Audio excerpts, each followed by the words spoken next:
카타르 국왕이 공식 석상에서 폭탄 선언을 했습니다. 한국인 한 명의 진심이 전문가 100명의 계산보다 무겁습니다. 전 세계가 발칵 뒤집혔습니다. 총리 친서의 5조엔까지 들고 간 일본은 그 자리에서 거절당했습니다. 1조 2천억 달러짜리 프로젝트를 한국에 몰아준 겁니다. 하지만 진짜 충격은 그 다음이었습니다. 이 결정의 배경에는 20여 년 전 모두가 도망쳤던 그 밤에 홀로 남은 한국인의 이야기가 숨어 있었습니다. 그 충격적인 전말을 지금 공개합니다. 시작하기 전 구독과 좋아요, 그리고 대한민국 파이팅 댓글로 한국을 응원해주세요. 지금 전 세계 외교가에 충격적인 소식이 퍼지고 있습니다. 카타르 왕실이 자국 역사상 최대 규모인 1조 2천억 달러짜리 미래도시 프로젝트의 우선 협상 대상국을 공식 발표했습니다. 34개국이 사활을 걸고 달려들었고 일본은 총리의 친서와 5조엔의 파격적 융자 패키지까지 들고 갔습니다. 하지만 카타르 왕실의 선택은 전 세계를 경악시켰습니다. 바로 직후 카타르 국왕은 공식 석상에서 이렇게 선언했습니다. 한국인 한 명의 진심이 전문가 100명의 계산보다 무겁습니다. 우리는 형제를 선택합니다. 일본 외무성은 즉각 항의 서한을 보냈지만 돌아온 답변은 단 한 줄이었습니다. 귀국의 5조엔 제안을 정중히 거절합니다. 하지만 진짜 충격은 그 다음이었습니다. 이 결정의 배경에는 20여 년 전 모두가 등을 돌린 그 밤에 벌어진 한 사건이 숨어 있었습니다. 저는 오카무라 시니치, 일본 국토교통성 해외인프라 수출전략실장입니다. 30년간 일본의 인프라를 세계에 수출해온 관료입니다. 지금부터 제가 카타르에서 직접 목격한 이야기를 들려드리겠습니다. 솔직히 말씀드리면 이 이야기를 하는 것이 부끄럽습니다. 하지만 누군가는 이 진실을 말해야 한다고 생각했습니다. 그날 도하 하마드 국제공항에 발을 디딘 순간부터 저는 뭔가 이상하다는 것을 느꼈습니다. 우리 일본 대표단은 총 47명이었습니다. 국토교통성에서 저를 포함해 8명, 외무성 중동과에서 4명, 경제산업성에서 3명, 그리고 미쓰이 건설, 미쓰비시 중공업, 스미토모 상사, 오바야시 구미 등 일본을 대표하는 건설 및 종합상사의 임원급 인사 32명이 함께했습니다. 우리 모두 퍼스트 클래스로 도하에 도착했고 짙은 감색 정장에 금색 타이핀을 메고 있었습니다. 이 정도 규모의 대표단이 움직인 것은 일본 외교사에서도 손에 꼽을 만한 일이었습니다. 저는 가슴 안쪽 주머니를 살짝 두드려 보았습니다. 그곳에는 일본 총리의 친서가 들어 있었습니다. 국화 문장이 찍힌 고급 봉투 안에 총리가 직접 카타르 국왕에게 쓴 편지였습니다. 그것을 만질 때마다 온몸에 전율이 흘렀습니다. 이건 일본이라는 국가의 무게 그 자체였습니다. 대표단 선두에는 하세가와 다케시 외무성 중동 아프리카국 부국장이 서 있었습니다. 나이 58세, 중동 외교 35년 경력의 베테랑이었습니다. 그의 눈빛은 매일 그것처럼 날카로웠고 입꼬리에는 늘 자신감이 서려 있었습니다. 하세가와 부국장은 대표단원들에게 이렇게 말했습니다. 제군들, 긴장할 필요 없다. 카타르의 연간 LNG 수출액이 얼마인지 아나? 350억 달러다. 그중 일본이 사가는 비중이 얼마인지 아나? 우리는 이 나라의 가장 큰 고객이야. 총리 친서의 5조엔 융자 패키지까지 들고 왔는데 사막 한가운데 있는 이 작은 나라가 감히 거절하겠나? 그가 코웃음을 치며 말했습니다. 한국이 뭘 들고 왔는지 알아? 포스코하고 현대건설이 컨소시엄 구성했다는데 규모가 우리 절반도 안 돼. 경쟁 상대도 안 되는 수준이야. 신경 쓸 필요 없다. 대표단원들 사이에서 웃음이 터졌습니다. 저도 솔직히 그때는 같은 생각이었습니다. 한국 건설사들이야 뭐 70년대부터 중동에서 막노동으로 잔뼈가 굵은 건 알지만 국가 대 국가의 전략적 파트너십에서 한국이 일본과 어깨를 나란히 한다는 건 상상조차 되지 않았습니다. 하지만 입국 심사대 앞에 줄을 선 순간 저희 자신감의 첫 번째 금이 가기 시작했습니다. 심사대는 두 줄로 나뉘어 있었습니다. 우리 47명은 일반 입국 심사대 앞에 길게 줄을 섰고 심사관의 표정은 마치 얼음 조각상처럼 굳어 있었습니다. 하세가와 부국장이 가장 먼저 여권을 내밀었습니다. 그는 외교관 여권을 들고 있었으니 당연히 빠르게 통과할 것이라 예상했습니다. 심사관이 여권을 받아들더니 아주 천천히 페이지를 넘겼습니다. 방문 목적이 무엇입니까? 하세가와 부국장이 당당하게 대답했습니다. 카타르 정부와의 공식 회담입니다. 일본 정부 대표단이에요. 심사관은 고개도 들지 않았습니다. 회담 초청장을 보여주십시오. 그리고 대표단 전원의 일정표와 숙박 증명서도 필요합니다. 하세가와 부국장의 얼굴에 당혹감이 스쳤습니다. 지금 장난하는 겁니까? 우리는 일본 정부 공식 대표단입니다. 외교관 여권을 가지고 있다고요. 심사관은 여전히 무표정했습니다. 규정입니다. 서류가 준비될 때까지 저쪽 대기실에서 기다려 주십시오. 하세가와 부국장의 관자놀이에 핏줄이 붉어졌습니다. 그의 목덜미가 붉게 달아오르는 것이 보였습니다. 하지만 이곳은 타국이었고 심사관의 권한 앞에서는 외교관 여권도 소용이 없었습니다. 우리 47명은 졸지에 대기실로 안내되었습니다. 에어컨이 너무 세게 틀어져 있어 한기가 등줄기를 타고 내려왔고 형광등 불빛이 차갑게 우리를 비추고 있었습니다. 퍼스트 클래스로 날아왔는데 대기실 플라스틱 의자에 앉아 있으니 자존심이 바닥까지 떨어지는 기분이었습니다. 바로 그때였습니다. 옆 창구 쪽에서 작은 소동이 일었습니다. 저는 대기실 유리창 너머로 그 장면을 또렷이 목격했습니다. 등산복 차림에 먼지 묻은 배낭을 맨 동양인 청년 하나가 심사대에 다가갔습니다. 운동화는 낡아서 밑창이 달아 있었고 머리는 헝클어져 있었습니다. 솔직히 어느 나라에서 왔든 입국 거부당해도 할 말 없는 행색이었습니다. 그 청년이 여권을 내밀었습니다. 짙은 녹색 표지. 대한민국 여권이었습니다. 그 순간 저는 제 눈을 의심했습니다. 심사관이 자리에서 벌떡 일어났습니다. 그리고는 모자를 고쳐 쓰더니 정중하게 거수경례를 했습니다. 그의 입에서 나온 말을 저는 평생 잊을 수 없습니다. 형제여, 어서 오십시오. 이 나라는 당신의 집입니다. 심사 면제입니다. 바로 통과하십시오. 심사 시간은 3초도 걸리지 않았습니다. 그것뿐이 아니었습니다. 심사관은 자기 주머니에서 초콜릿을 꺼내 그 한국인 청년의 손에 쥐어 주었습니다. 그리고 환하게 웃으며 어깨를 두드려 주었습니다. 대기실 안에서 이 광경을 지켜본 하세가와 부국장의 얼굴이 하얗게 질렸습니다. 그의 손이 떨리고 있었습니다. 주먹을 너무 세게 쥔 탓에 손톱이 손바닥에 파고 들어가 자국이 남을 정도였습니다. 저건 뭐야? 저 거지 같은 행색의 놈이 프리패스고 총리 친서를 들고 온 일본 외교관 47명은 대기실 신세라고? 아무도 대답하지 못했습니다. 형광등만 윙윙거리며 대기실을 비추고 있었고 차가운 에어컨 바람만 우리의 침묵 속을 파고들었습니다.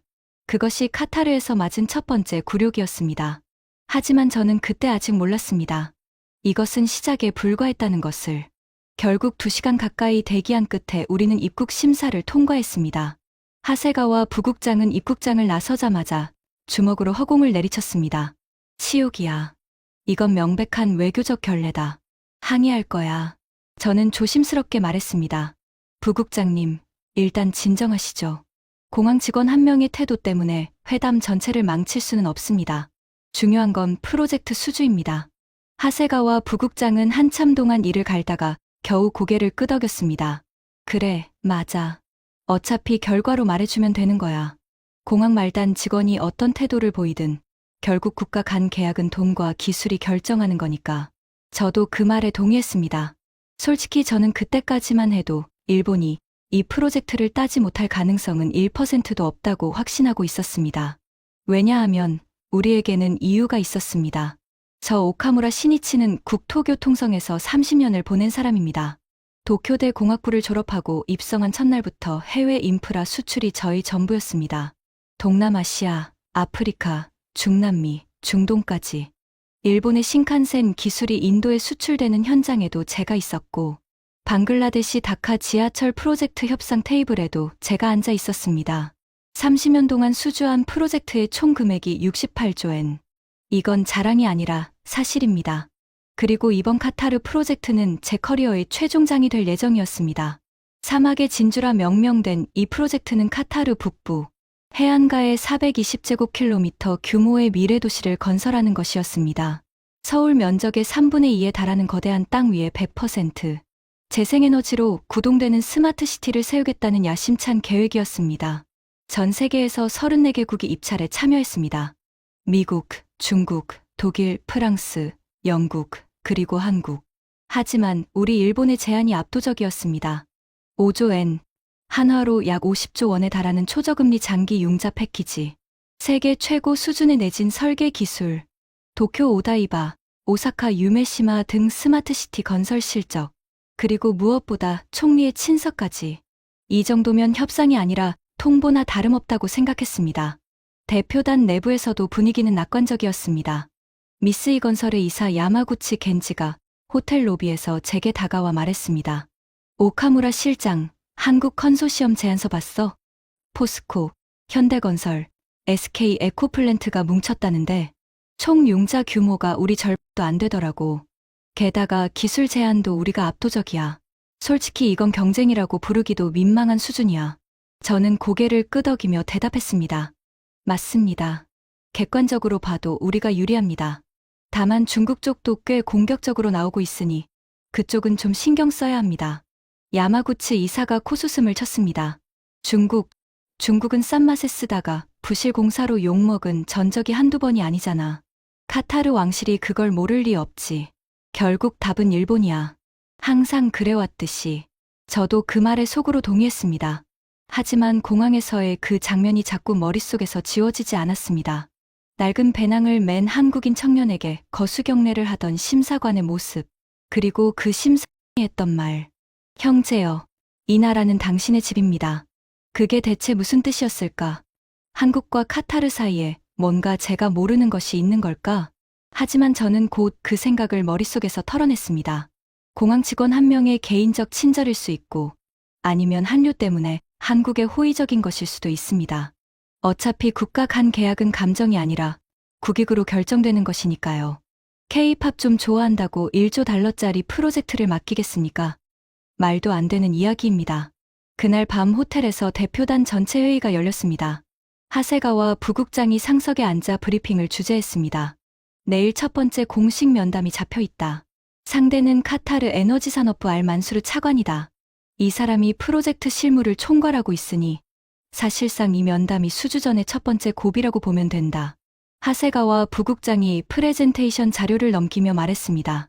우리의 전략은 심플하다.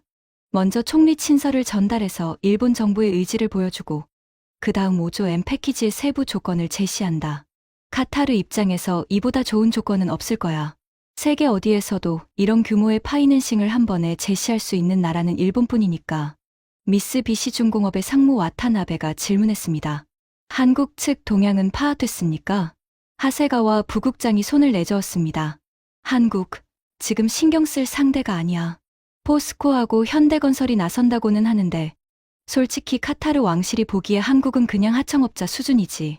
인프라 수출에서 한국이 일본을 이긴 적이 한 번이라도 있나? 그 말에 회의실 전체에 조소가 퍼졌습니다. 오바야시 구미의 전무 사카이가 킥킥거리며 말했습니다. 한국 건설사들이요? 70년대에 우리 밑에서 철근 운반하던 그 한국 건설사들 말입니까? 회의실이 웃음바다가 되었습니다. 저도 함께 웃었습니다. 하지만 속으로는 공항에서의 그 장면이 자꾸만 떠올랐습니다. 그 심사관의 눈빛. 한국인을 바라보던 그 눈빛에는 분명히 단순한 호의가 아닌 무언가가 있었습니다. 존경. 아니, 그보다 더 깊은 감정. 경외에 가까운 무언가였습니다. 하지만 저는 입을 다물었습니다. 분위기를 깨고 싶지 않았습니다. 지금 이 자리에서 한국을 경계하자고 말하면 되레 제가 웃음거리가 될 게 뻔했으니까요. 그렇게 카타르에서의 첫째 밤이 지나갔습니다. 다음 날 아침, 우리는 카타르 에너지산업부 청사로 향했습니다. 도하 시내를 관통하는 코니쉬 해안도로를 따라 차가 달렸습니다. 차창 밖으로 페르시아만의 푸른 바다가 번쩍이고 있었고 그 너머로 도하의 스카이라인이 햇살에 반짝이고 있었습니다. 마천루의 유리 외벽이 사막의 태양을 반사해온 도시가 황금빛으로 물들어 있었습니다. 그런데 차창 너머의 풍경에서 이상한 점을 발견했습니다. 아니, 이상하다기보다는 신경이 쓰인다고 해야 할까요? 교차로 하나를 지날 때마다 한국 기업의 간판이 눈에 들어왔습니다. 삼성 서비스 센터, 현대자동차 대리점, LG 가전 쇼룸, 한국 식당, 한국어 학원, 심지어 아랍어와 한국어가 병기된 도로 안내판까지 보였습니다. 제가 운전기사에게 물었습니다. 이 동네에 한국 기업이 이렇게 많습니까? 운전기사가 백미러로 저를 보며 말했습니다. 이 동네뿐 아닙니다. 도하 전체가 그렇습니다. 한국 기업이 없으면 이 도시가 돌아가질 않아요. 도로도 한국이 깔았고, 다리도 한국이 놓았고, 공항도 한국이 확장했어요. 저는 속으로 고개를 갸웃했지만 크게 개의치 않았습니다. 현대건설이 중동에서 건설 실적이 있다는 건 알고 있었으니까요. 하지만 그건 어디까지나 하청이나 시공 수준의 이야기지. 전략적 파트너십과는 차원이 다른 문제라고 생각했습니다. 카타르 에너지산업부 청사에 도착했습니다. 순백색의 대리석 건물이 사막의 태양 아래 눈부시게 빛나고 있었습니다. 로비에 들어서자 시원한 냉기가 얼굴을 감쌌고 아라비아 향의 은은한 내음이 코끝을 스쳤습니다. 바닥에 깔린 대리석은 구두 소리가 울려 퍼질 만큼 광택이 났고 천장에는 거대한 크리스털 샹들리에가 걸려 있었습니다. 우리는 7층의 대회의실로 안내되었습니다. 원목 테이블 위에는 각국 국기가 미니어처로 세워져 있었고 일본 대표단석에는 일장기가 꽂혀 있었습니다. 맞은편에는 카타르 국기와 함께 빈 의자가 놓여 있었습니다. 20분쯤 기다렸을까요?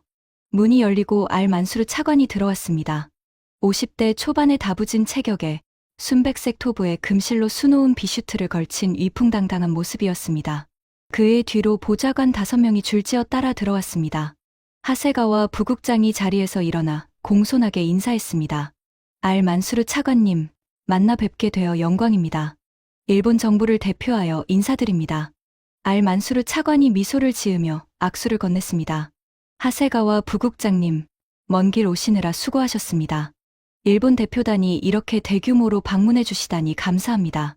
하세가와 부국장의 얼굴에 미소가 번졌습니다. 예의 바른 환대에 그는 자신감을 되찾은 듯했습니다. 그는 곧바로 본론으로 들어갔습니다. 차관님, 먼저 일본 총리의 친서를 전달해 드리겠습니다. 하세가와 부국장이 국화 문장이 찍힌 봉투를 공손히 두 손으로 내밀었습니다. 알 만수르 차관이 그것을 받아들었습니다. 그리고 저는 5조 엔 규모의 파이낸싱 패키지에 대해 설명드리겠습니다. 하세가와 부국장이 손짓하자 미쓰비시 중공업의 와타나베 상무가 대형 스크린에 프레젠테이션을 띄웠습니다. 최첨단 3D 렌더링으로 제작된 미래 도시의 조감도가 펼쳐졌습니다. 하얀 사막 위에 유리와 강철로 이루어진 미래 도시가 빛나고 있었고 그 위를 자율주행 차량이 달리고 드론이 날고 있었습니다. 프레젠테이션은 완벽했습니다. 40분에 걸쳐 일본의 기술력, 시공 실적, 파이낸싱 조건을 빈틈없이 설명했습니다. 세계 최고 수준의 내진 설계, 태양광 및 수소 에너지 시스템, AI 기반 도시 관리 플랫폼, 그리고 5조 엔이라는 타의 추종을 불허하는 금융 패키지. 마지막 슬라이드에는 큼직하게 이렇게 쓰여 있었습니다. 일본과 카타르, 미래를 함께 만들어 갑니다. 프레젠테이션이 끝나자 회의실에 잠시 침묵이 흘렀습니다. 저는 자신 있었습니다. 이 정도면 충분하다고 생각했습니다. 아니, 충분한 수준이 아니라 압도적이었습니다. 알 만수르 차관이 고개를 끄덕이며 입을 열었습니다. 대단히 인상적인 제안입니다. 일본의 기술력과 재정적 의지에 깊은 감명을 받았습니다.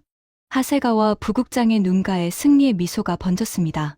그는 이미 이긴 것이나 다름없다는 표정이었습니다.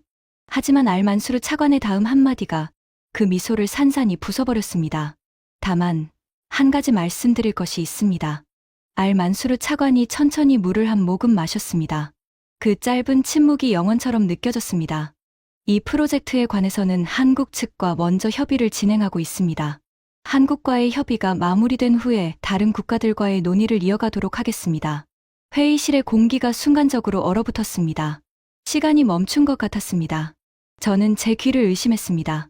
잘못 들은 건가? 한국과 먼저 협의한다고?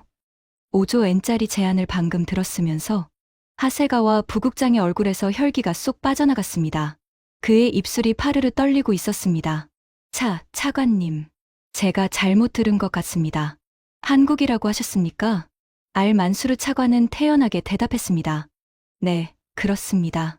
하세가와 부국장의 눈에 불꽃이 일었습니다. 그의 목소리가 한 옥타브 높아졌습니다. 실례지만 차관님, 우리는 5조 엔을 제안했습니다. 전 세계 어떤 나라도 이 규모의 파이낸싱을 제공할 수 없습니다. 한국의 제안이 이보다 나은 것이 뭡니까? 알 만수르 차관의 표정에는 변화가 없었습니다. 미소도 분노도 없는 완벽하게 평온한 얼굴이었습니다. 그가 나지막하게 말했습니다. 하세가와 부국장님, 이 세상에는 돈으로 살 수 없는 것이 있습니다. 그 한마디에 회의실 전체가 조용해졌습니다. 누군가의 볼펜이 테이블 위에 떨어지는 소리가 유난히 크게 울렸습니다. 하세가와 부국장은 입을 다물었습니다. 아무 말도 하지 못했습니다. 그의 손이 테이블 아래에서 주먹을 쥐고 있는 것이 보였습니다. 손등에 핏줄이 튀어나와 있었고 관자놀이의 핏줄도 함께 뛰고 있었습니다. 알 만수르 차관이 자리에서 일어났습니다. 오늘 회의는 여기까지 하겠습니다. 일본 측의 제안은 충분히 검토하겠습니다. 그것으로 면담은 끝이었습니다. 40분간의 완벽한 프레젠테이션, 총리의 친서, 오조엔. 하지만 돌아온 것은 한국과 먼저 협의하겠다는 한마디뿐이었습니다. 회의실을 나서는 복도에서 하세가와 부국장이 낮은 목소리로 이를 갈았습니다. 저 아랍놈들이 미쳤나. 오조엔을 앞에 놓고 한국 타령이야. 한국이 대체 뭘 줄 수 있다고? 그의 목소리에는 분노와 굴욕감이 뒤섞여 있었습니다. 차를 타기 위해 청사 현관을 나선 순간 바로 옆 주차장에 검은색 세단 한 대가 멈춰 서 있는 것이 보였습니다. 차 앞쪽 유리에는 카타르 왕실 문장이 새겨져 있었고 차에서 내리는 사람들의 가슴에는 태극기 배지가 빛나고 있었습니다. 한국 대표단이었습니다. 그들은 우리가 방금 나온 바로 그 건물 안으로 들어가고 있었습니다. 알 만수르 차관의 보좌관이 현관까지 직접 마중을 나와 있었고 카타르 측 관계자들은 한국 대표단에게 활짝 웃으며 악수를 건네고 있었습니다. 우리를 맞이할 때의 그 형식적인 미소와는 완전히 다른 진심이 담긴 환대였습니다. 저는 등줄기에 차가운 땀이 흐르는 것을 느꼈습니다. 무언가 단단히 잘못되고 있었습니다. 하지만 정확히 무엇이 잘못된 것인지 알 수 없었습니다. 호텔로 돌아오는 차 안에서 아무도 입을 열지 않았습니다. 에어컨의 바람 소리만이 무겁게 흘렀고 차창 밖으로 보이는 한국어 간판들이 마치 저를 비웃고 있는 것처럼 느껴졌습니다. 그 밤, 저는 호텔 방 창가에 서서 도하의 야경을 내려다보았습니다. 페르시아만 위로 쏟아지는 별빛 아래 이 사막의 도시는 보석처럼 빛나고 있었습니다. 하지만 그 아름다운 야경이 오늘따라 유독 차갑게 느껴졌습니다. 도대체 이 나라에서 한국은 무엇을 한 걸까? 그 의문이 머릿속에서 떠나지 않았습니다. 하지만 저는 그때까지도 진실에 다가갈 준비가 되어 있지 않았습니다. 아니, 정확히 말하자면 진실을 마주할 용기가 없었습니다. 그 진실이 제가 30년간 믿어온 모든 것을 무너뜨리게 될 줄은 꿈에도 몰랐으니까요. 다음 날 아침, 저는 혼자 도하 시내로 나갔습니다. 대표단 전체 일정은 오후부터였기 때문에 오전에 시간이 비었습니다. 호텔 방에서 천장만 바라보고 있자니 어제 알만수르 차관의 그 말이 자꾸만 머릿속을 맴돌았습니다. 이 세상에는 돈으로 살 수 없는 것이 있습니다. 도대체 무슨 뜻일까? 저는 그 답을 찾기 위해, 아니 솔직히 말하면 답을 찾는 척이라도 하기 위해 밖으로 나섰습니다. 호텔 앞에서 택시를 잡았습니다. 운전기사는 50대 중반쯤 되어 보이는 카타르인이었습니다. 갈색 피부에 하얀 토브를 입고 있었고 눈가에는 사막의 모래바람이 새긴 듯한 깊은 주름이 패여 있었습니다. 수크 와키프로 가 주십시오. 기사가 백미러로 저를 보며 물었습니다. 일본인이세요? 네, 그렇습니다. 기사의 표정이 미묘하게 변했습니다. 노골적인 불쾌감은 아니었지만 아까까지 있던 미소가 사라졌습니다. 알겠습니다. 수크 와키프요. 차가 도하 시내를 가로지르기 시작했습니다. 저는 차창 밖을 유심히 관찰했습니다. 어제 흘낏본 것들을 오늘은 제대로 확인하고 싶었습니다. 충격은 예상보다 훨씬 컸습니다. 교차로를 지날 때마다 한국 기업의 흔적이 눈에 들어왔습니다. 삼성 서비스 센터는 도하 시내에만 7곳이 보였고 현대자동차 대리점 앞에는 차를 사려는 카타르인들이 줄을 서 있었습니다. LG 가전 쇼룸은 애플 매장보다 더 화려한 인테리어로 꾸며져 있었습니다. 한국 식당, 한국 슈퍼마켓, 한국어 학원, 심지어 한국식 찜질방까지 있었습니다. 하지만 정말로 저를 멈칫하게 만든 것은 따로 있었습니다. 도로를 달리다가 거대한 건설 현장 앞을 지나갔습니다. 높이 솟은 크레인이 10대 넘게 서 있었고 콘크리트 믹서 트럭이 줄지어 들어가고 있었습니다. 현장 정문에 걸린 간판을 보는 순간 저는 눈을 비볐습니다. 간판에는 아랍어와 영어, 그리고 한국어가 나란히 쓰여 있었습니다. 시공사란에는 현대건설이라는 글자가 선명하게 박혀 있었습니다. 500m쯤 더 가니 또 다른 건설 현장이 나타났습니다. 이번에는 대우건설이었습니다. 그리고 그 옆에 또 하나, 삼성물산이었습니다. 거대한 현장의 출입문에는 태극기와 카타르 국기가 나란히 펄럭이고 있었습니다. 저는 택시 기사에게 물었습니다. 이 도시의 건설 현장은 전부 한국 기업인 겁니까? 기사가 고개를 끄덕였습니다. 전부는 아니지만 대부분이요. 도하의 도로 70%를 한국 기업이 깔았고 다리의 80%를 한국이 놓았어요. 하마드 국제공항 확장도 한국이 했고 월드컵 경기장도 한국이 지었죠. 카타르 국립박물관도요. 이 도시에서 한국 손이 닿지 않은 건물을 찾기가 더 어려울 겁니다. 저는 할 말을 잃었습니다. 일본에서 파악한 정보로는 한국 건설사의 카타르 시장 점유율이 이 정도일 거라고는 상상도 하지 못했습니다. 우리 외무성 보고서에는 한국의 중동 진출 현황이라는 항목이 분명히 있었는데 그 보고서가 현실을 얼마나 과소평가하고 있었는지 이제야 깨달았습니다. 수크 와키프에 도착했습니다. 카타르의 전통시장으로 미로처럼 얽힌 좁은 골목 사이에 향신료 가게, 직물 가게, 전통 공예품 가게가 빼곡히 들어서 있었습니다. 카르다몬과 사프란의 진한 향이 코를 찔렀고 매 사냥용 매를 파는 가게 앞에서는 카타르 전통 복장을 한 남자들이 삼삼오오 모여 담소를 나누고 있었습니다. 저는 시장 구석에 있는 작은 찻집에 들어가 아랍식 커피를 주문하고 앉았습니다. 쓴맛 뒤에 카르다몬의 달짝지근한 향이 올라오는 독특한 커피였습니다. 그때 옆 테이블에 앉아있던 노인 한 분이 말을 걸어왔습니다. 70대쯤 되어 보이는 카타르인이었습니다. 하얀 수염에 깊은 주름이 가득한 얼굴, 하지만 눈빛만은 형형하게 빛나고 있었습니다. 관광객이신가요? 네, 일본에서 왔습니다. 노인의 눈빛이 날카로워졌습니다. 일본. 그 이름을 들으면 떠오르는 것이 하나 있지요. 저는 전자제품이나 자동차 이야기를 할 줄 알았습니다. 하지만 노인의 입에서 나온 말은 전혀 예상 밖이었습니다. 노인이 천천히 말했습니다. 젊은이, 카타르에서 한국이 왜 형제의 나라인지 아시오? 저는 고개를 저었습니다. 솔직히 모릅니다. 어제부터 계속 궁금했습니다. 노인이 커피잔을 내려놓았습니다. 그의 손이 미세하게 떨리고 있었습니다. 나이 때문인지 감정 때문인지 알 수 없었습니다. 20여 년 전 이 나라에 끔찍한 일이 벌어졌소. 그때 이 나라에는 많은 외국인이 있었지. 일본인도 프랑스인도 독일인도 있었소. 하지만 재앙이 닥치자 그들은 모두 도망쳤소. 모두 다. 노인이 저를 똑바로 쳐다보았습니다. 그의 눈 속에 불꽃이 일었습니다. 딱 한 사람만 빼고. 한 사람이요? 한국인이었소. 한국 엔지니어 한 명이 남았소. 모두가 떠날 때 그 사람만 남았어. 그 사람이 우리를 구했소. 저는 가슴이 철렁했습니다. 무언가 단단한 것이 심장을 내리치는 느낌이었습니다. 무슨 일이 있었는지 말씀해 주실 수 있습니까? 노인은 고개를 저었습니다. 나는 그때 도하에 있었으니 자세한 건 모르오. 하지만 알자이라 지역에 가보시오. 그곳 사람들은 오늘도 그 한국인의 이름을 기억하고 있소. 아이들에게도 손자들에게도 전해주고 있지.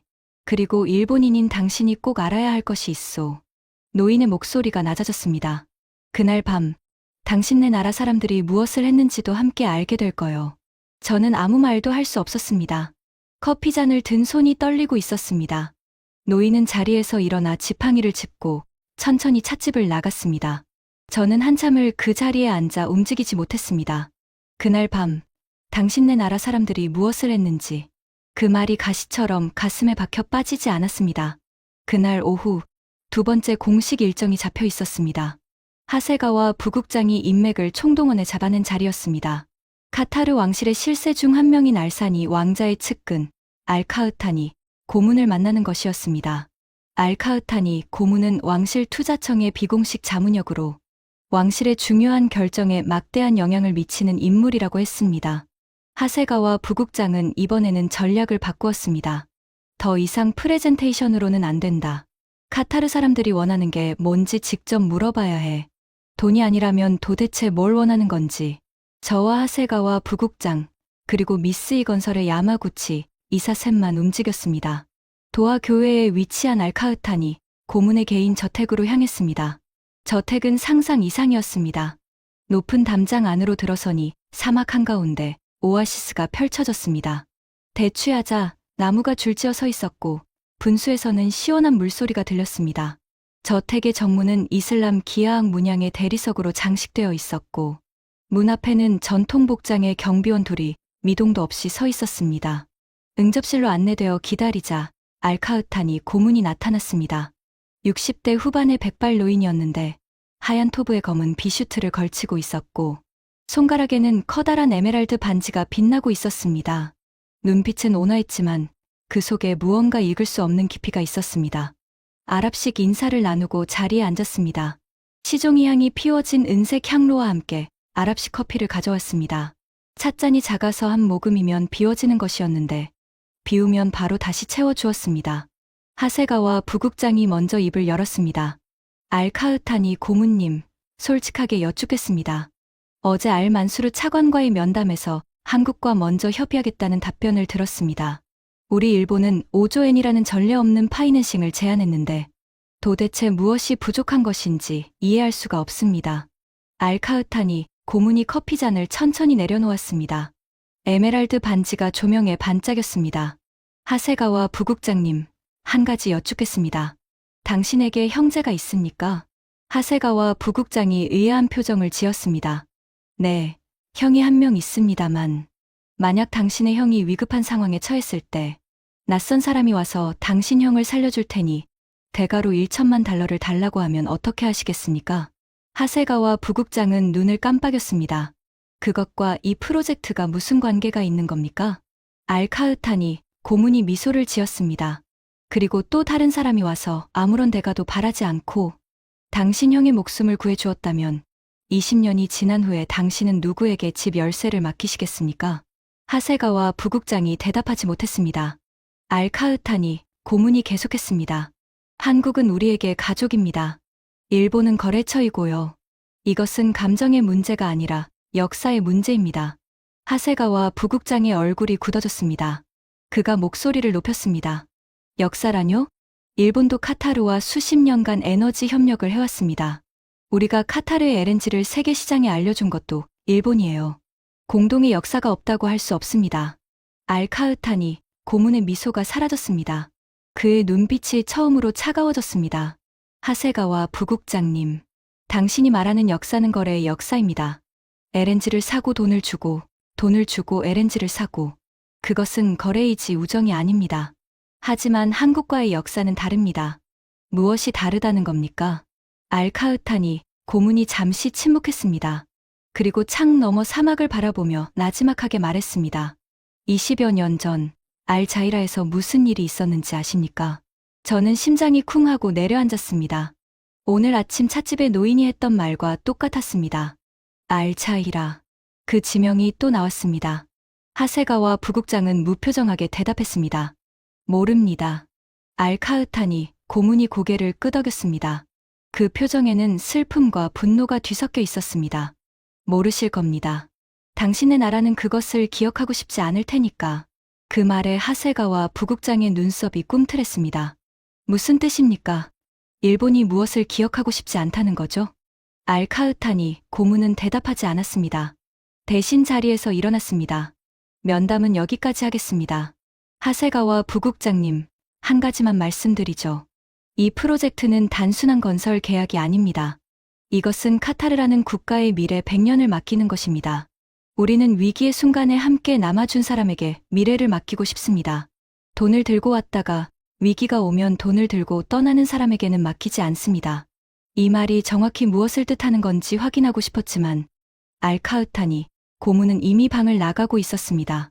저택을 나서는 길에 하세가와 부국장이 화를 참지 못하고 폭발했습니다. 저 늙은이가 우리를 완전히 바보 취급하는 거야.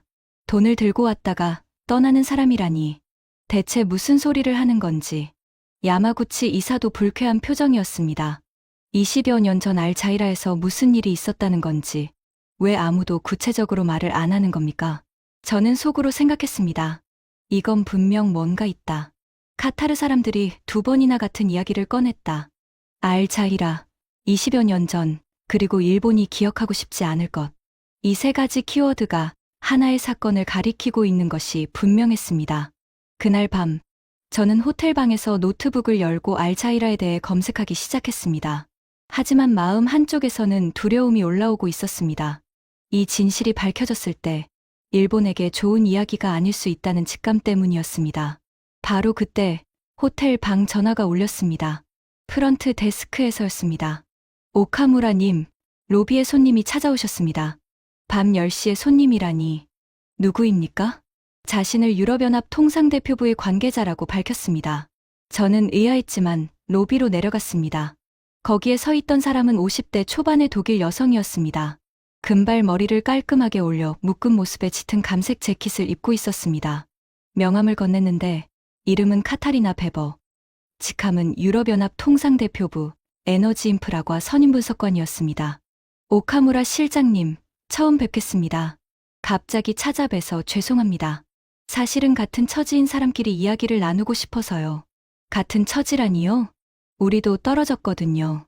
독일 프랑스 컨소시엄. 유럽연합이 총력을 기울였는데 카타르 측에서 한국과 먼저 협의하겠다고 하더군요. 저는 놀랐습니다. 유럽연합마저? 베버 분석관이 쓴웃음을 지었습니다. 놀라셨나요? 우리도 놀랐어요. 독일의 기술력에 프랑스의 설계 역량, 거기에 영국의 금융까지 합친 건데 총 제한 금액이 3조 유로였어요. 그런데도 밀렸습니다. 저는 물었습니다. 왜 밀렸다고 생각하십니까? 베버 분석관이 잠시 망설이다가 입을 열었습니다. 카타르 에너지부의 한 관계자가 비공식적으로 이런 말을 했어요. 위기 때 떠난 나라와는 100년짜리 계약을 맺을 수 없다고. 저는 심장이 멎는 줄 알았습니다. 또 같은 이야기였습니다. 혹시 20여 년 전 알자이라에서 무슨 일이 있었는지 아십니까? 베버 분석관의 표정이 어두워졌습니다. 저도 조사해봤어요. 20여 년 전 알자이라 지역에서 대규모 홍수가 발생했다고 하더군요. 카타르 사막 지대에서 홍수라니 믿기 어렵겠지만 사막에는 가끔 와디라고 불리는 마른 하천에 갑작스러운 폭우가 쏟아져서 대홍수가 나는 일이 있어요. 그리고요? 그때 알자이라에는 여러 나라의 건설팀이 인프라 공사를 하고 있었대요. 일본, 프랑스, 독일, 한국. 홍수가 나자 대부분의 외국 건설팀이 철수했다고 해요. 그런데 한국 팀에서 한 명이 남았다는 거예요. 저는 온몸에 소름이 돋았습니다. 베버 분석관이 커피잔을 내려놓으며 말했습니다. 오카무라 실장님, 이 이야기의 가장 불편한 부분은 따로 있어요. 뭡니까? 철수한 팀 중에서 가장 먼저, 그리고 가장 비열하게 떠난 것이 일본 팀이었다고 하더군요. 저도 독일 팀이 철수한 건 부끄럽지만 일본 팀은 차원이 달랐다고 들었어요. 저는 아무 말도 할 수 없었습니다. 로비의 대리석 바닥이 흔들리는 것 같았습니다. 그날 밤 당신네 나라 사람들이 무엇을 했는지 찻집 노인의 말이 귀에서 울렸습니다. 자리에서 일어서려는데 다리에 힘이 들어가지 않았습니다. 베버 분석관이 마지막으로 한마디를 남겼습니다. 알자이라에 직접 가보세요. 그곳 사람들이 당신에게 진실을 말해줄 겁니다. 그리고 왜 카타르가 한국을 선택했는지 이해하게 될 거예요. 우리 유럽 사람들도 결국은 이해했어요. 돈으로 살 수 없는 것이 있다는 걸. 그녀는 고개를 숙이고 호텔을 나갔습니다. 저는 로비 소파에 한참 동안 앉아 있었습니다. 손이 떨리고 있었습니다. 알자이라. 내일 가보기로 결심했습니다. 다음 날 새벽 5시에 눈이 떠졌습니다. 밤새 잠을 설쳤습니다. 저는 대표단 일정을 빠지기로 했습니다. 하세가와 부국장에게는 몸이 안 좋다고 핑계를 댔습니다. 정직한 행동은 아니었지만 저는 알자이라에 가야만 했습니다. 일본 정부의 관료로서가 아니라 한 인간으로서 진실을 알아야 했습니다. 호텔 프런트에서 렌터카를 빌렸습니다. 알자이라는 도하에서 북서쪽으로 약 180km 떨어진 곳이었습니다. 내비게이션에 목적지를 찍고 차를 출발시켰습니다. 도하 시내를 벗어나자 풍경이 급격하게 변했습니다. 번쩍이는 마천루와 고급 자동차가 사라지고 끝없이 펼쳐지는 모래 사막이 나타났습니다. 아스팔트 도로 양옆으로 황갈색 모래가 시야 끝까지 이어져 있었고 간간히 메마른 관목만이 바람에 흔들리고 있었습니다. 하늘은 수정처럼 맑았지만 태양은 이미 장렬하기 시작해 차 지붕이 뜨거워지고 있었습니다. 2시간을 달렸습니다. 중간에 한 번 길을 잘못 들어 마른 하천바닥 위를 달리기도 했습니다. 그것이 바로 와디였습니다. 평소에는 메마른 돌밭이지만 폭우가 쏟아지면 순식간에 급류로 변해 모든 것을 삼켜버리는 자연의 함정이었습니다. 지금은 바짝 말라 갈라진 흙바닥이 햇빛에 하얗게 빛나고 있었지만 20여 년 전 이곳에 물이 차올랐을 때의 광경을 상상하니 등줄기가 서늘해졌습니다. 알자이라에 도착한 것은 오전 8시쯤이었습니다. 작은 마을이었습니다. 흙벽돌 건물들이 옹기종기 모여 있었고 대추야자, 나무 몇 그루가 그늘을 만들어주고 있었습니다. 도하의 화려함과는 별세계였습니다. 하지만 이 마을에는 도하에서 볼 수 없었던 것이 하나 있었습니다. 마을 입구에 세워진 기념비였습니다. 높이 3미터쯤 되는 석비에 아랍어와 한국어가 나란히 새겨져 있었습니다. 저는 차에서 내려 기념비 앞에 섰습니다. 한국어 부분을 읽었습니다. 영원한 형제, 박준혁. 이 땅을 지킨 사나이. 알자이라 주민 3,200명의 은인. 기념비 아래에는 태극기와 카타르 국기가 나란히 새겨져 있었고 그 아래 작은 글씨로 이렇게 적혀 있었습니다. 모두가 떠났을 때 그는 남았다. 저는 한참 동안 그 글을 읽고 또 읽었습니다. 심장이 쿵쿵 뛰었고 입안이 바싹 말랐습니다. 기념비 앞에서 서성거리고 있으니 마을 사람 한 명이 다가왔습니다. 40대 초반의 남성이었는데 깨끗한 흰색 토브를 입고 있었고 영어를 유창하게 구사했습니다. 외국인이 이곳까지 찾아오는 건 흔치 않은 일인데요. 일본 분이세요? 네, 일본 정부에서 일하고 있습니다. 이 기념비에 적힌 박준혁이라는 분에 대해 알고 싶습니다. 남성의 눈빛이 변했습니다. 경계와 호기심이 뒤섞인 복잡한 눈빛이었습니다. 저는 하산이라고 합니다. 알자이라 지역개발위원회 사무관이에요. 박준혁 엔지니어에 대해 알고 싶다면 우리 촌장님을 만나보세요. 촌장님이 모든 것을 알고 계십니다. 하산의 안내를 따라 마을 안쪽으로 들어갔습니다. 좁은 흙길 양옆에는 모래색 흙벽돌 집들이 이어져 있었고 문 앞에 앉아있는 할머니들이 저를 호기심 어린 눈으로 바라보았습니다. 아이들이 뛰어와 저를 구경하며 킥킥거렸습니다. 마을 한가운데에는 작은 광장이 있었고 광장 가장자리에 유독 크고 오래된 대추야자, 나무 한 그루가 서 있었습니다. 그 나무 그늘 아래에 한 노인이 앉아 있었습니다. 하얀 수염이 가슴까지 내려왔고 얼굴에는 세월의 무게가 깊이 새겨져 있었습니다. 하지만 눈만은 젊은이처럼 빛나고 있었습니다. 하산이 저를 소개하자 노인이 천천히 고개를 들었습니다. 촌장카시 말 묻고 합니다. 나이가 78비오. 오카무라 시니치, 일본 국토교통성에서 왔습니다. 20여 년 전 이 마을에서 무슨 일이 있었는지 알고 싶습니다. 카심 촌장의 눈이 좁아졌습니다. 일본 정부 사람이 왜 그것을 알고 싶소? 저는 솔직하게 대답했습니다. 카타르 정부가 왜 일본을 거절하고 한국을 선택했는지 이해할 수 없어서 왔습니다. 모든 사람이 20여 년 전 이야기를 하는데 저만 모르고 있습니다. 카심 촌장이 오랫동안 저를 바라보았습니다. 마치 제 영혼 속까지 들여다보는 것 같은 눈빛이었습니다. 한참 뒤에 그가 입을 열었습니다. 좋소. 들려주겠소. 하지만 일본 사람에게 이 이야기를 하는 것은 쉽지 않은 일이오. 당신이 듣고 싶다고 했으니 들려주겠지만 중간에 도망치지 마시오. 도망치다니요? 당신네 나라 사람들은 그때도 도망쳤소. 진실 앞에서도 도망칠 것인지 두고 보겠소. 저는 고개를 숙였습니다. 도망치지 않겠습니다. 카심 촌장이 천천히 이야기를 시작했습니다. 20여 년 전이었습니다. 카심 촌장의 목소리가 낮고 무겁게 울렸습니다. 대추야자 나무 그늘 아래 사막의 뜨거운 바람이 우리 사이를 지나갔습니다. 그때 알자이라는 지금보다 훨씬 작은 마을이었소. 주민이 3,200명 정도 되었고 대부분이 유목민 출신의 가난한 사람들이었지. 마을에는 전기도 겨우 들어왔고 포장도로도 마을 입구까지밖에 없었소. 하지만 당시 카타르 정부가 이 지역의 대규모 인프라 개발을 계획했었소. 와디를 따라 배수시설과 도로, 급수시설을 건설하는 프로젝트였지. 촌장이 잠시 숨을 고르고 계속했습니다.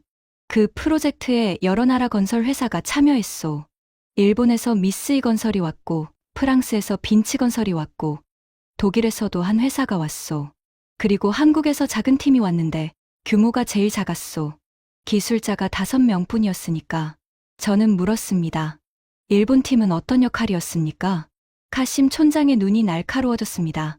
일본 팀이 총괄이었소. 미쓰이 건설이 프로젝트 전체를 관리했고 한국 팀은 일본 밑에서 배수로 시공을 맡은 하청이었소. 현장 소장은 일본인이었지. 나카무라라는 사람. 그 이름을 말할 때 카심 촌장의 목소리에 미세한 떨림이 있었습니다. 나카무라 현장 소장은 어떤 사람이었습니까? 카심 촌장이 쓴웃음을 지었습니다. 처음에는 친절한 척했소. 마을 사람들에게 일자리를 좀 만들어줬고 아이들에게 사탕을 나눠주기도 했지.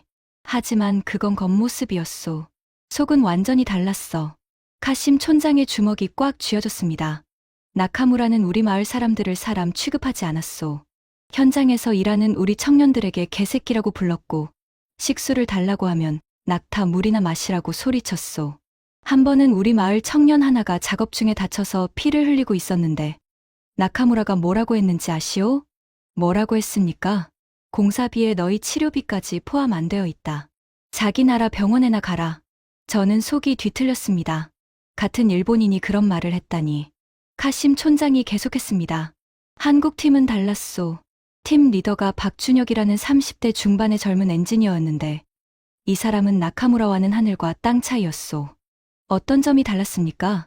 카심 촌장의 표정이 처음으로 부드러워졌습니다.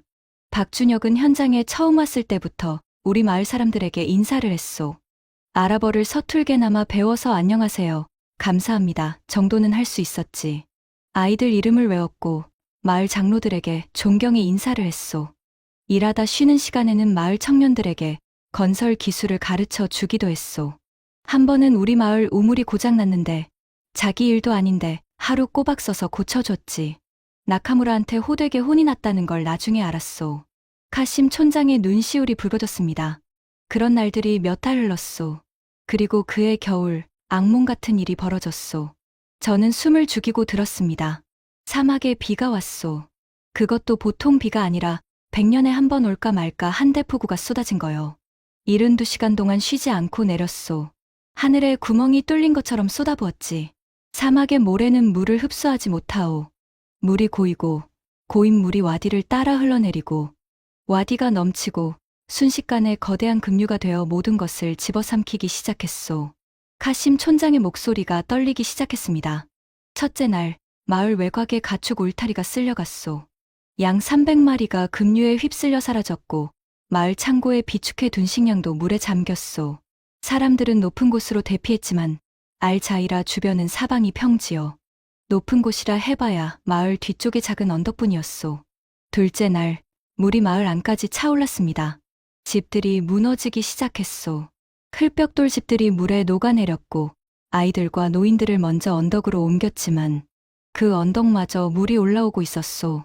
전기는 첫째 날에 이미 끊어졌고 위성 전화도 불통이었소. 우리는 완전히 고립되었소. 저는 물었습니다. 건설 현장에 있던 외국 팀들은 어떻게 했습니까?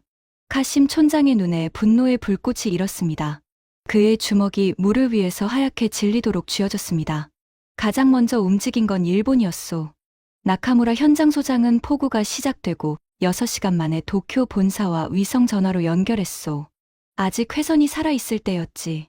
본사에서 뭐라고 했는지 아시오? 카심 촌장이 이를 악물었습니다. 장비를 먼저 철수시키라. 장비가 침수되면 손실액이 80억 엔이다. 임명은 현지 정부 책임이니 우리가 관여할 바가 아니다. 즉시 철수하라. 저는 귀를 의심했습니다. 장비를 먼저 철수시키라고? 사람보다 장비가 먼저라고? 카심 촌장이 씁쓸하게 고개를 끄덕였습니다. 나카무라는 즉각 행동에 옮겼소. 하지만 그가 한 행동은 더 기가 막혔소. 이 사람은 마을 사람들이 대피로로 쓰고 있던 유일한 포장도로를 장비 운송을 위해 차단해버렸소. 뭐라고요? 카심 촌장이 자리에서 벌떡 일어났습니다. 그의 온몸이 떨리고 있었습니다. 우리 마을 여자들과 아이들이 그 도로를 통해 높은 곳으로 대피하고 있었소. 그런데 나카무라가 대형 트레일러를 도로 한복판에 세우고 크레인과 굴삭기를 먼저 실어 나르기 시작한 거요. 마을 사람들이 길을 비켜달라고 애원했지만 나카무라는 뭐라고 했는지 아시오? 저는 숨이 막혔습니다. 이 도로는 우리 회사가 건설한 도로다. 공사 장비가 우선이다. 너희 마을 사람들은 사막으로 돌아가라. 카심 촌장의 눈에서 눈물이 흘러내렸습니다. 20여 년이 지났는데도 그 분노와 슬픔은 조금도 사라지지 않은 것 같았습니다. 우리 마을의 임산부 2명과 갓난아기를 아는 어머니 3명이 그 도로 위에서 오도 가도 못하고 서 있었소. 비가 쏟아지는 가운데 물이 발목까지 차오르는 가운데 서 있었소. 내가 달려가서 나카무라에게 무릎을 꿇었소. 이 길을 좀 비켜달라고, 여자들과 아이들만이라도 보내달라고 애원했소. 카심 촌장이 말을 이었습니다. 나카무라가 뭐라고 했는지 아시오? 저는 입술을 깨물었습니다. 계약서에 현지 주민 구호 조항은 없다. 본사 법무팀에 확인했다. 우리는 법적 책임이 없다. 비켜라. 그는 내 앞에서 무전기를 들고 일본어로 뭐라고 지시했소. 5분 후에 일본인 경비원 4명이 와서 나를 도로에서 끌어냈소. 비를 맞으며 진흙 위에 내동댕이 쳤소. 70이 가까운 노인에게 그 짓을 한 거요. 저는 고개를 들 수가 없었습니다. 같은 일본인으로서 이 이야기를 듣는 것 자체가 고문이었습니다. 하지만 카심 촌장은 멈추지 않았습니다. 일본팀은 12시간 만에 모든 장비를 철수시켰소. 크레인 4대, 굴삭기 8대, 덤프트럭 15대, 시멘트 믹서 6대. 한 대도 빠짐없이 가져갔소. 80억 에너치 장비를 한 푼도 빠짐없이 챙겨간 거요. 하지만 약품 상자 하나, 비상식량 한 박스도 우리에게 남기지 않았소. 카심 촌장의 목소리가 도끼를 품었습니다. 마지막에 나카무라가 헬리콥터를 타고 떠나면서 창문 너머로 나를 내려다봤소. 그 눈빛을 평생 잊지 못하오. 동정도 없고 미안함도 없고 마치 길가에 버려진 쓰레기를 보는 것 같은 눈이었소. 프랑스 팀은 그 다음에 떠났소. 독일 팀도 마찬가지였고 그들은 일본보다는 낫기라도 했소. 최소한 비상식량 몇 박스는 놔두고 갔으니까. 저는 조심스럽게 물었습니다. 한국 팀은 어떻게 했습니까? 카심 촌장의 표정이 완전히 달라졌습니다. 분노와 슬픔이 사라지고 그 자리에 깊은 경외심이 떠올랐습니다. 박준혁은 떠나지 않았소. 카심 촌장의 목소리가 떨렸습니다. 한국팀 5명 중 4명은 본사에서 철수 명령을 받고 떠났소. 그건 이해할 수 있는 일이오. 목숨이 위험했으니까. 하지만 박준혁만은 움직이지 않았소. 한국 본사에서도 전화가 왔소. 즉시 철수하라. 헬리콥터를 보내겠다. 하지만 그는 전화를 끊어버렸소. 왜 남았습니까?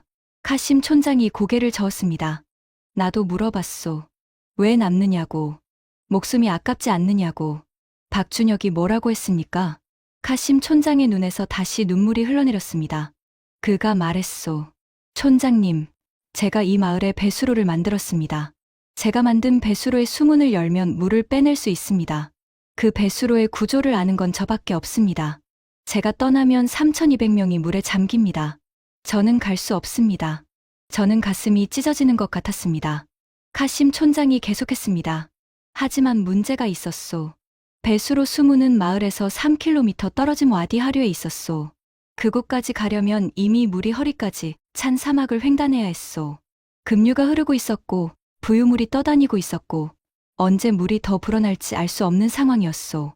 자살행위나 다름없었소. 박준혁은 새벽 4시에 출발했소. 비가 쏟아지는 칠흑 같은 어둠 속으로 걸어 들어갔소. 손전등 하나, 공구 가방 하나, 그리고 밧줄 한 타래가 그의 전부였소. 카심 촌장이 하늘을 올려다보았습니다. 사막에 태양이 이글거리고 있었지만 그의 눈에는 20여 년 전 그 폭우의 밤이 비치고 있는 듯했습니다. 나는 젊은이 3명과 함께 뒤를 따랐소. 박준혁이 혼자 가게 놔둘 수는 없었으니까. 물은 이미 허벅지까지 차올라 있었고 급류의 세기가 장난이 아니었소. 한 발짝 내디딜 때마다 발이 빠졌고 물살에 휩쓸리지 않으려고 서로의 팔을 붙잡고 걸어야 했소. 비가 얼굴을 때렸고 바람이 귀를 찢었소. 앞이 1미터도 보이지 않았소. 3km를 가는데 4시간이 걸렸소. 중간에 마을 청년 하나가 급류에 발이 빠져 쓸려갈 뻔했는데 박준혁이 몸을 던져 끌어올렸소. 그 과정에서 박준혁의 왼쪽 어깨가 탈구되었소. 뼈가 빠지는 소리가 비소리 속에서도 들렸소. 저는 자기도 모르게 물었습니다. 어깨가 빠진 상태로 계속 갔습니까? 카심 촌장이 고개를 끄덕였습니다. 멈추지 않았소. 오른팔 하나로 공구를 잡고 걸었소. 이를 악물고 한 발 한 발 내디뎠소. 고통의 비명을 지르면서도 발걸음은 멈추지 않았소. 새벽 8시쯤 배수로 수문에 도착했소. 하지만 수문이 고장 나 있었소. 폭우에 실려온 돌과 나뭇가지가 수문 입구를 막고 있었고 수동 개폐 장치는 녹이 슬어 움직이지 않았소. 박준혁은 탈구된 어깨를 이를 악물고 스스로 맞추려 했소. 뼈를 다시 끼워 넣으려고 바위에 어깨를 3번 부딪혔는데 3번째의 둔탁한 소리와 함께 뼈가 제자리를 찾았소. 그는 고통에 쓰러졌다가 다시 일어났소. 카심 촌장의 목소리가 잠겼습니다. 그리고 그는 급류 속으로 들어갔소. 수문 입구를 막은 잔해를 맨손으로 치우기 시작했소. 돌멩이, 나뭇가지, 떠내려온 철제 파편까지. 급류 속에서 몸이 떠밀리면서도 수문에 매달려 작업을 했소. 손바닥이 찢어져 피가 흘렀지만 멈추지 않았소. 그 물속에서 6시간을 버텼소. 6시간. 그리고 마침내 수문이 열렸소. 카심 촌장의 눈에서 눈물이 줄기처럼 흘러내렸습니다. 물이 빠지기 시작했소. 마을을 삼키려던 급류가 수문을 통해 바다 쪽으로 빠져나가기 시작했소. 천천히, 하지만 확실하게 물이 빠지면서 마을이 다시 보이기 시작했소. 무너진 집도 있었지만 사람은 단 한 명도 죽지 않았소. 3,200명 전원이 살아남았소. 하지만 그 대가를 치른 사람이 있었소. 카심 촌장이 목이 메어 말을 잇지 못했습니다. 한참 뒤에 겨우 입을 열었습니다. 박준혁은 수문 옆에 쓰러져 있었소. 저체온증에 탈진, 어깨 탈구에 양손의 열상까지 물속에서 6시간을 버틴 대가였소. 우리가 발견했을 때 그는 의식이 없었소. 입술이 보라색으로 변해 있었고 몸이 얼음장처럼 차가웠소. 나는 그를 업고 3km를 다시 걸어서 마을로 돌아왔소. 내 등에 업힌 그의 체온은 죽은 사람과 다를 바 없었소. 마을로 돌아와 텐트 안에 눕히고 마을 여자들이 담요를 겹겹이 덮어주고 뜨거운 물을 끓여 따뜻하게 해줬소. 마을 사람들이 교대로 밤새 그의 곁을 지켰소. 아이들까지 와서 기도했소. 이 사람이 죽으면 안 된다고, 우리를 구해준 사람이니까 제발 살려달라고. 하루가 지나서야 그가 눈을 떴소. 처음으로 한 말이 뭐였는지 아시오? 뭐라고 했습니까? 카심 촌장이 울먹이며 말했습니다. 마을 사람들 다 무사합니까? 그 말을 듣고 나는 평생 처음으로 외국인 앞에서 울었소. 70 가까운 노인이 젊은 외국인 청년 앞에서 엉엉 울었소. 저도 눈물을 참을 수가 없었습니다. 대취하자 나무 그늘 아래서 두 남자, 일본인 관료와 카타르인 촌장이 나란히 울고 있었습니다. 카심 촌장이 코를 훌쩍이며 말했습니다. 박준혁은 그날 이후 22일 동안 마을에 머물렀소. 몸이 다 낫지도 않은 상태에서 마을 복구 작업을 지휘했소. 무너진 집을 다시 짓고 오염된 우물을 정화하고 도로를 복구했소. 본사에서 뭐라고 하든 신경 쓰지 않았소. 그리고 한 가지 더, 아무도 모르는 이야기가 있소. 뭡니까? 나카무라가 철수할 때 가져간 장비 중에 급수 펌프가 있었소. 마을의 유일한 급수 시설에 연결된 펌프였는데 그걸 장비 목록에 포함시켜 가져가 버린 거요. 펌프가 없으면 마을에 깨끗한 물 공급이 불가능했소. 3,200명이 물 한 모금 마실 수 없게 되는 거요. 저는 온몸에 피가 끓어오르는 것을 느꼈습니다. 박준혁이 그걸 알아냈소. 그리고 한국 본사에 연락해서 자기 개인 돈으로 새 펌프를 사서 보내달라고 했소. 나중에 안사실인데 그 펌프 값이 8천만 원이었다고 하더군. 2년치 연봉을 몽땅 쏟아부은 거요. 가족이 있는 사람이, 아내와 어린 딸이 서울에서 기다리고 있는 사람이. 카심 촌장이 주먹으로 눈물을 닦았습니다. 박준혁이 떠나는 날 마을 사람들이 모두 나와서 배웅했소. 3,200명이 마을 입구에서 도로 끝까지 줄을 섰소. 아이들은 꽃을 들었고 할머니들은 울며 그의 손을 잡았소. 남자들은 무릎을 꿇었소. 유목민의 전통에서 무릎을 꿇는 것은 왕에게도 하지 않는 최고의 경이요. 내가 그의 손을 잡고 말했소. 당신은 오늘부터 알자이라의 아들이오. 이 은혜는 우리의 뼈에 새기겠소. 대를 이어, 그 대를 이어 절대로 잊지 않겠소. 카심 촌장이 저를 똑바로 쳐다보았습니다. 그의 눈 속에 불꽃이 타오르고 있었습니다. 그리고 나는 맹세했소. 언젠가 반드시 이 은혜를 갚겠다고. 박준혁과 그의 나라 한국에 반드시 갚겠다고. 저는 가슴이 먹먹했습니다. 20여 년 전의 약속, 유목민의 맹세, 이것이 카타르가 한국을 선택한 진짜 이유였습니다. 하지만 카심 촌장은 이야기를 끝내지 않았습니다. 그의 눈빛이 다시 날카로워졌습니다. 그리고 한 가지 더 알아야 할 것이 있소. 나카무라, 그 일본인 현장 소장 말이오. 네, 그 인간은 철수하면서 마지막으로 한 가지 일을 더 했소. 마을 사람들이 대피해 있던 언덕으로 통하는 길목에 장비 운송용 트럭을 세워두고 갔소. 도로를 완전히 막아버린 거요. 구조대가 오더라도 마을에 접근할 수 없도록 한 거요. 저는 믿을 수가 없었습니다. 왜요? 왜 그런 짓을 한 겁니까? 카심 촌장이 이를 악물었습니다. 나중에 안사실인데 나카무라는 마을에 사상자가 나면 미쓰이 건설의 공사, 관리 책임이 불거질까봐 두려웠던 거요. 구조대가 빨리 오면 마을 상태를 외부에 알리게 되고 그러면 일본 측의 잘못이 드러나니까 시간을 벌려고 한 거요. 마을 사람들의 생명보다 회사의 책임 회피가 먼저였던 거요. 저는 그 자리에서 일어설 수가 없었습니다. 온몸에 힘이 빠져 모래 위에 주저앉았습니다. 같은 일본인으로서 느끼는 수치심이 온 몸을 짓눌렀습니다. 카심 촌장이 마지막으로 말했습니다. 이제 아시겠소.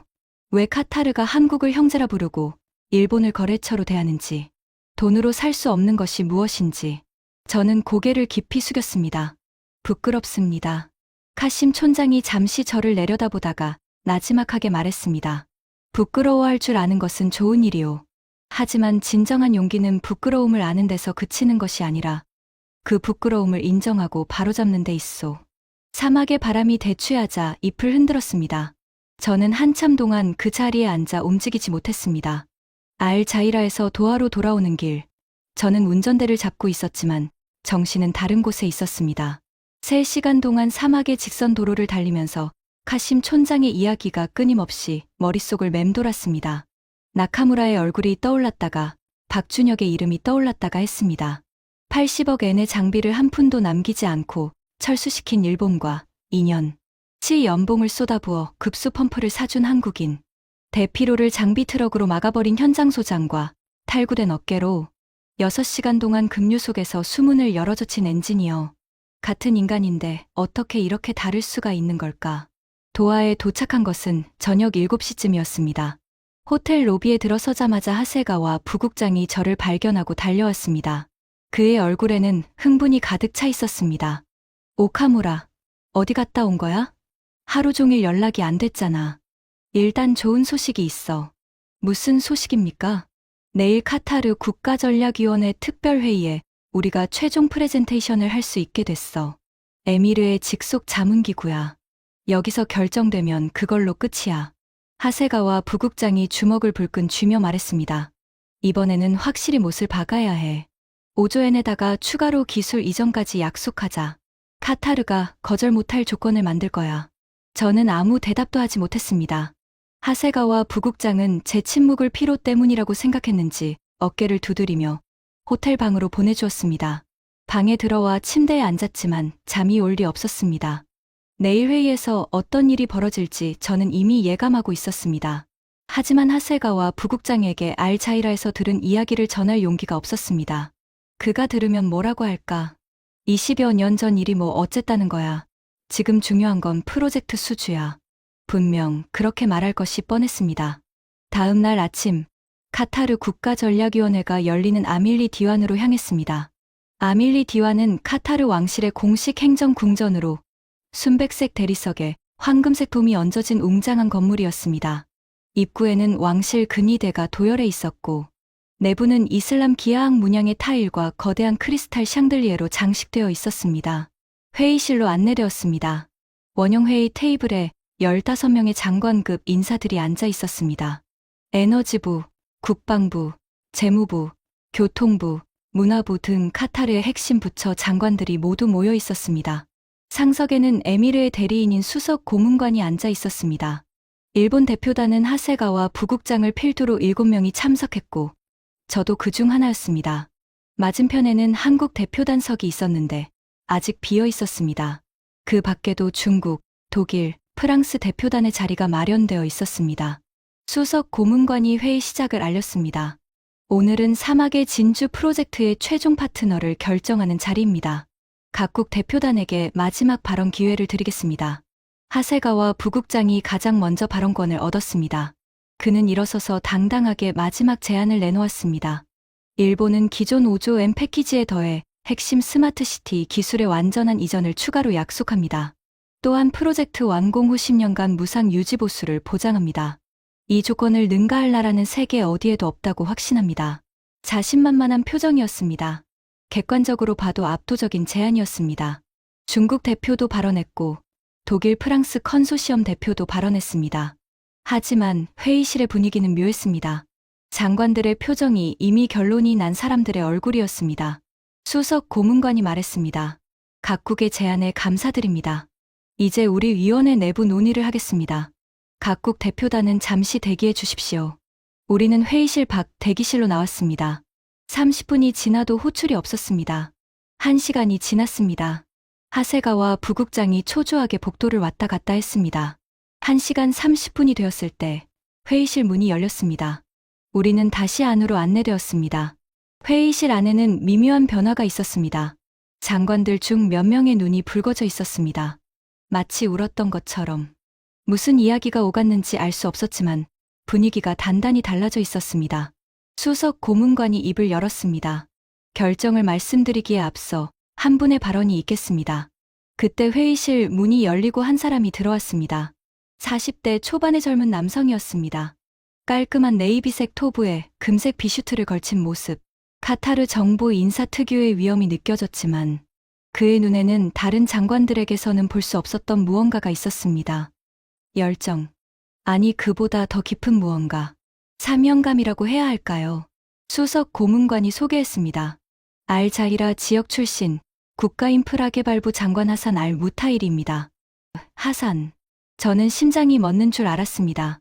어제 알 자히라에서 저를 기념비 앞으로 안내해 준 그 남자. 지역개발위원회 사무관이라고 자기소개를 했던 그 남자. 그가 장관이었습니다. 저에게 신분을 숨긴 것이었습니다. 하산 장관이 회의 테이블 앞에 섰습니다. 그리고 회의실을 천천히 둘러보았습니다. 그의 시선이 일본 대표단석을 지날 때 잠시 저와 눈이 마주쳤습니다. 그 눈빛에는 분노도 저기도 없었습니다. 다만 슬픔이 있었습니다. 깊고 오래된 슬픔. 그가 입을 열었습니다. 20여 년 전 저는 14살 소년이었습니다. 회의실이 조용해졌습니다. 알 자이라의 대홍수가 닥쳤을 때 저는 어머니와 함께 마을 뒷산 언덕에 대피해 있었습니다. 물이 차올랐고 집이 무너졌고 가축이 떠내려갔습니다. 저는 공포에 떨고 있었습니다. 14살 소년에게 그 광경은 세상이 끝나는 것처럼 보였습니다. 하산 장관의 목소리가 떨리기 시작했습니다. 그때 이 마을에는 여러 나라의 건설팀이 있었습니다. 일본, 프랑스, 독일, 한국. 그가 일본이라는 단어를 말할 때 하세가와 부국장의 얼굴이 미세하게 경직되었습니다. 홍수가 시작되자 그들은 모두 떠났습니다. 가장 먼저 떠난 것은 일본이었습니다. 하산 장관은 잠시 말을 멈추었습니다. 회의실에 묵직한 침묵이 내려앉았습니다. 일본 현장 소장은 우리 마을의 유일한 대피로를 장비 트럭으로 차단했습니다. 임산부와 갓난아기를 아는 어머니들이 그 길 위에서 오도 가도 못하고 있었는데 장비가 우선이라고 했습니다. 우리 촌장님이 무릎을 꿇고 애원했지만 소용없었습니다. 하세가와 부국장의 얼굴이 하얗게 질렸습니다. 그의 볼펜을 쥔 손이 떨리고 있었습니다. 하산 장관이 계속했습니다. 하지만 한 사람이 남았습니다. 한국인 엔지니어 박준혁. 그는 본사의 철수 명령을 거부하고 남았습니다. 어깨가 탈구된 상태로 급류 속에서 6시간 동안 수문을 열어 마을을 구했습니다. 3,200명의 목숨을 살렸습니다. 그리고 자기 2년치 연봉으로 일본이 가져간 급수 펌프를 새로 사서 마을에 깨끗한 물을 다시 공급해 주었습니다. 하산 장관의 눈에 눈물이 고였습니다. 그때 저는 14살이었습니다. 그리고 맹세했습니다. 공부를 해서 힘을 가져서 언젠가 반드시 그 은혜를 갚겠다고. 박준혁 엔지니어와 그의 나라 한국에. 하산 장관이 회의 테이블을 내려다보았습니다. 그의 목소리가 한 옥타브 높아졌습니다. 저는 오늘 이 자리에서 묻고 싶습니다. 일본은 5조 엔을 제안했습니다. 대단한 금액입니다. 하지만 묻겠습니다.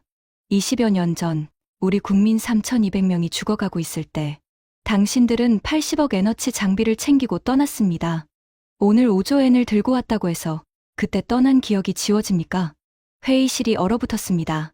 하세가와 부국장이 입을 열려 했지만 하산 장관이 먼저 말을 이었습니다. 우리 카타르인은 유목민의 후예입니다. 유목민에게는 법칙이 있습니다. 물 한 방울의 은혜는 샘물로 갚고 등을 돌린 자는 영원히 기억한다. 그가 에미르의 대리인을 바라보았습니다. 저는 우선 협상 대상국을 대한민국으로 지정할 것을 제안합니다. 침묵. 수석 고문관이 천천히 입을 열었습니다. 다른 의견이 있습니까? 15명의 장관 중 아무도 입을 열지 않았습니다. 투표로 결정합시다. 만장일치였습니다. 대한민국이 사막의 진주 프로젝트 우선 협상 대상국으로 지정되었습니다. 하세가와 부국장이 자리에서 벌떡 일어났습니다. 이건 부당합니다. 20여 년 전의 일개 현장 소장의 행동으로 일본이라는 나라 전체를 판단하는 겁니까? 하산 장관이 차분하게 대답했습니다. 부국장님, 그 현장 소장은 개인이 아니었습니다. 그는 일본 미쓰이 건설의 지시를 받고 움직였고 미쓰이 건설은 일본 본사의 지시를 받았습니다. 장비를 먼저 철수시키라는 지시는 도쿄에서 내려온 것입니다. 그것은 개인의 판단이 아니라 시스템의 판단이었습니다. 그리고 하산 장관이 마지막으로 한마디를 덧붙였습니다. 반면에 박준혁 엔지니어는 한국 본사의 철수 명령을 거부하고 남았습니다. 그것은 시스템의 판단이 아니라 한 인간의 판단이었습니다. 하지만 우리는 그 인간의 판단에서 한국이라는 나라의 영혼을 보았습니다. 하세가와 부국장은 아무 말도 하지 못했습니다. 그는 천천히 자리에 앉았습니다. 그의 어깨가 축 처져 있었습니다. 회의가 끝나고 아밀리 디완을 나서는 복도에서 저는 하산 장관을 불러 세웠습니다. 장관님, 어제 알자이라에서 저를 안내해 주셨을 때 장관이시라는 걸 숨기셨지 않습니까? 왜 그러셨습니까? 하산 장관이 미소를 지었습니다. 장관의 눈으로 보면 사람들은 솔직하지 못합니다. 하지만 동네 사무관의 눈으로 보면 진짜 모습이 드러나죠. 오카무라 실장님, 당신이 기념비 앞에서 고개를 숙이는 걸 봤습니다. 그때 알았어요. 이 사람은 다른 일본 사람들과는 다르구나. 저는 물었습니다. 박준혁 엔지니어는 지금 어디에 있습니까? 하산 장관의 표정이 따뜻해졌습니다. 도하 외곽의 건설 엔지니어링 사무소를 운영하고 계세요. 카타르 정부 자문역도 겸하고 계시고요. 만나보시겠어요? 저는 고개를 끄덕였습니다. 꼭 만나고 싶습니다. 다음 날, 저는 혼자 박준혁 엔지니어의 사무소를 찾아갔습니다. 도하 외곽의 조용한 거리에 있는 2층짜리 작은 건물이었습니다. 간판에는 아랍어와 한국어로 박 엔지니어링이라고 쓰여 있었습니다. 문을 열고 들어가니 50대 중반의 남성이 책상에 앉아 도면을 보고 있었습니다. 머리에는 세월의 흔적인 백발이 섞여 있었고 왼쪽 어깨가 오른쪽보다 약간 처져 있었습니다. 20여 년 전 탈구의 후유증이 분명했습니다. 하지만 눈빛은 맑고 따뜻했습니다. 어떻게 오셨습니까? 저는 박준혁입니다. 저는 오카무라 시니치, 일본 국토교통성 직원입니다. 알자이라에 다녀왔습니다.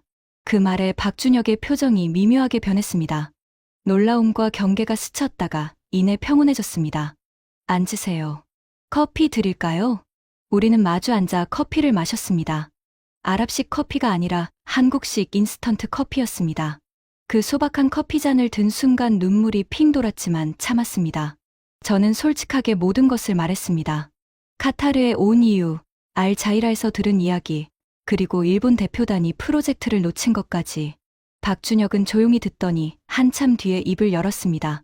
오카무라 씨, 저는 영웅이 아닙니다. 저는 고개를 저었습니다. 3,200명을 구한 분이 영웅이 아니면 누가 영웅입니까? 박준혁이 쓴웃음을 지었습니다. 저는 그냥 제가 만든 배수로의 책임을 진 겁니다. 내가 설계하고 내가 시공한 시설이 있는데 그게 작동해야 할 순간에 내가 없으면 안 되잖아요. 엔지니어로서 당연한 거예요. 당연하다고요? 목숨을 걸면서까지. 박준혁이 창밖을 바라보았습니다. 사막의 석양이 사무실 안을 붉게 물들이고 있었습니다. 솔직히 무서웠어요. 급류 속에 들어갈 때 다리가 떨렸고 수문 앞에서 물살에 밀릴 때는 죽는구나 싶었어요. 서울에 있는 아내와 딸 얼굴이 스쳐 지나갔어요. 그런데 왜 멈추지 않았습니까? 박준혁이 잠시 침묵하다가 말했습니다. 언덕 위에서 아이들이 울고 있는 소리가 들렸거든요. 비소리 속에서도 아이들 울음소리가 들렸어요. 그 소리를 듣는데 발이 움직이지 않을 수가 없었어요. 저는 커피잔을 내려놓았습니다. 손이 떨려서 더 이상 들고 있을 수가 없었습니다. 박 선생님, 일본인으로서 사과드립니다. 20여 년 전 나카무라 현장 소장이 한 일에 대해 대피로를 막은 일, 장비만 챙기고 떠난 일, 급수 펌프를 가져간 일. 모두 저와 같은 나라 사람이 한 일입니다. 박준혁이 고개를 저었습니다. 오카무라 씨, 나카무라 소장의 행동은 나카무라 소장 개인의 것이에요. 당신이 사과할 일이 아닙니다. 하지만 박준혁이 말을 이었습니다. 다만 하나 말씀드릴 것은 있어요. 뭡니까? 나카무라 소장은 본사의 지시를 따랐을 뿐이에요. 장비를 먼저 철수시키라는 지시, 현지 주민 구호는 계약 범위 밖이라는 판단. 그건 한 개인의 악의가 아니라 시스템의 문제예요. 효율과 이익만 따지는 시스템. 사람을 숫자로 보는 시스템. 그 시스템이 바뀌지 않으면 같은 일이 또 일어날 거예요. 저는 그 말에 아무런 반박도 할 수 없었습니다. 박준혁이 책상 서랍에서 낡은 사진 한 장을 꺼냈습니다. 20여 년 전 알자이라 마을 입구에서 찍은 사진이었습니다. 30대 초반의 젊은 박준혁이 마을 사람들에 둘러싸여 웃고 있었고 아이들이 그의 다리에 매달려 있었습니다.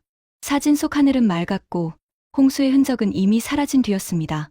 이 사진이 제 보물이에요. 이 사람들의 웃음이, 이게 제가 여기 남은 이유이고 20년 넘게 이 나라에서 일하고 있는 이유예요. 저는 사진을 오래 바라보았습니다. 사진 속 아이들 중에 14살짜리 소년이 있었을 것입니다. 지금은 카타르의 장관이 된 그 소년이 박준혁이 마지막으로 말했습니다. 오카무라 씨, 한 가지만 기억해 주세요. 뭡니까? 돈은 관계를 시작하게 할 수 있지만 관계를 지속하게 하는 것은 신뢰예요. 그리고 신뢰는 위기의 순간에만 증명됩니다. 평화로울 때 누구나 좋은 파트너가 될 수 있어요. 하지만 위기가 왔을 때 남는 사람이 진짜 파트너예요. 저는 고개를 깊이 숙였습니다.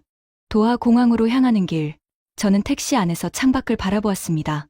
이 도시의 도로를 한국이 깔았고, 다리를 한국이 놓았고, 건물을 한국이 올렸습니다.